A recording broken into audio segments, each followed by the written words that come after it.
Hi, my name is Amy Rowling and I'm the Violence Prevention Health Educator at the Knox County Health Department. Children often don't tell about abuse for many reasons. They might not understand that they are being abused because no one has spoken to them about this issue. They might feel shame, guilt, or embarrassment. They might be afraid to upset their parents or family members. There could be fear of not being believed. The child might not know who to tell and may not feel like they have trusted adults in their lives. They might be afraid of the perpetrator. The perpetrator might be someone that they trust or love. In 90% of cases of child sexual abuse, the child knows the perpetrator, so just saying to a child, "Don't talk to strangers," is not effectively protecting them. The people who hurt children in this way can be referred to as perpetrators or groomers because they tend to groom or manipulate the child and even family members into believing that they are a good person that cares for the child. Perpetrators and groomers know that their actions are wrong. They will target certain children. They can be parents, relatives, and friends, respected members of the community in church or schools. A perpetrator can even be an older child or teen.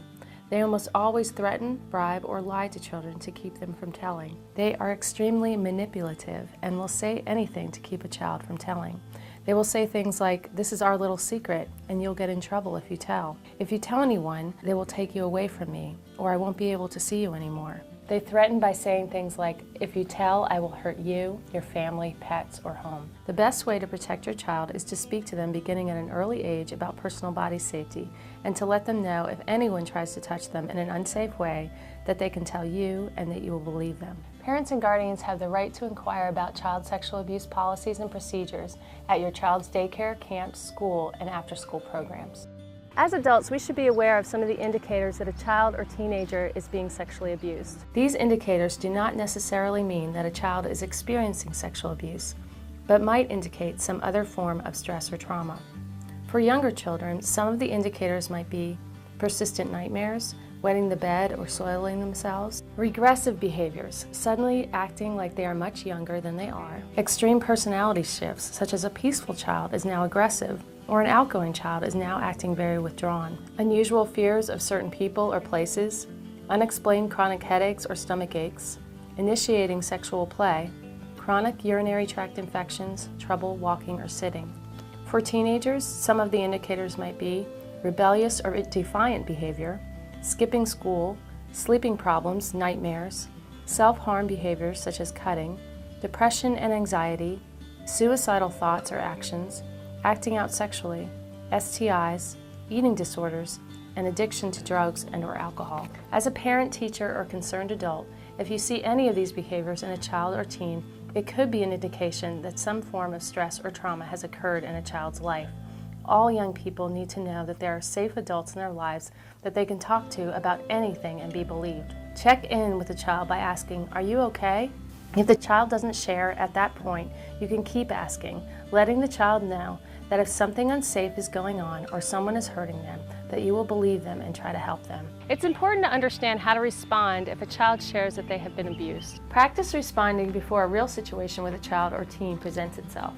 Remain calm and be aware of your facial expressions and body language.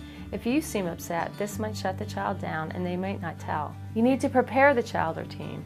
Let them know that depending on what they tell you, that you might have to report the incident or tell another adult to get them help. Collect basic information such as what happened, who did this, where did it happen, when did it happen. Remember, it is not your job to do the full interview. Leave this to DCS and/or law enforcement.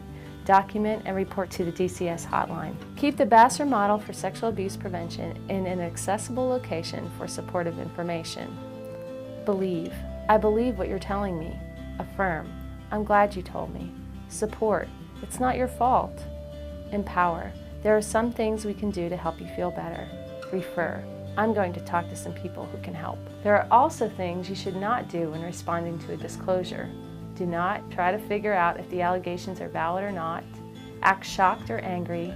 Gossip about the allegations. Make promises that you cannot keep, such as, "I won't tell anyone," because you will need to tell someone. Coach the child or ask leading questions. Doing this could impede the investigation. Remember, it is not your job to do the full interview. Teaching about personal body safety is a really important part of prevention. When talking about private body parts, you can teach children that the parts of their bodies covered by their bathing suits are called private body parts. Try not to give nicknames to private body parts because it can be confusing if a child tries to tell. For this reason, using the correct medical terms for body parts is best. Let children know that the only time someone should touch their private body parts should be to keep them clean and healthy, like a visit to the doctor. It is important to help children to identify their fear instincts and let them know that even grown-ups feel scared sometimes and that these instincts are there to keep us safe. Ask the child what happens in their body when they feel scared. Some children will answer that their stomach hurts. Others will say they want to fight, run, or cry. It is important to let children know that if they feel scared around a certain person or with an activity, that they tell a trusted adult. Teach children about safe and unsafe touch. Remind children that safe touches should make a child feel safe and happy, like hugs and high fives. Let them know that if a touch makes them feel sad or scared, that it could be an unsafe touch, and to tell you or another trusted adult. Tell children about safe and unsafe secrets. Let them know that things like surprise parties are safe secrets because they make people feel happy. Let them know that unsafe secrets are secrets that might make them feel scared or confused. Remind children to tell you or another trusted adult if a secret feels unsafe. Talk to children about no-go tell. Remind children if their instincts are telling them that they are scared about someone or a situation to try to say no, get away, and to tell you or another trusted adult what has happened. Another option is to tell children to check first before participating in activities with adults or children. Checking first allows children the ability to leave the situation without the fear of making someone angry. Teach children and teens that they can make up an excuse when they don't feel safe and want to leave. For example, let the child know that they can use an excuse and say that they don't feel well if an activity at a friend's house feels unsafe or strange. Let them know that you will come and get them.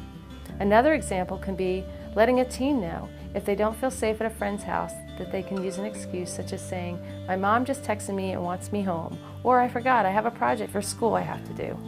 Remember that personal body safety and these concepts cannot be a one-time conversation. These are discussions that should be addressed again and again as a child grows older. We are all mandated reporters if we suspect abuse of a child.